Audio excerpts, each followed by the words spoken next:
What's the meaning of amalgamation?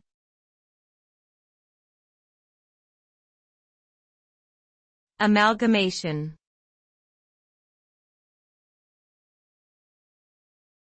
Amalgamation.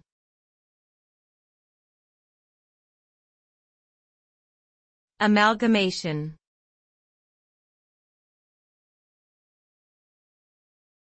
Amalgamation.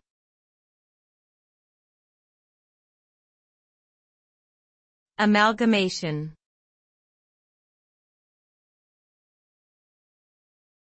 Amalgamation refers to the process of combining two or more things, often entities or organizations, into a single entity.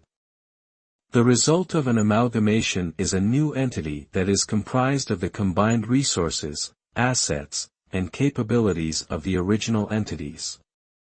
This can be a strategic move to strengthen the entities involved and create efficiencies in operations and decision-making. However, it can also involve challenges such as cultural differences and resistance to change. Amalgamation can occur through mergers, acquisitions, consolidations, or other forms of partnerships.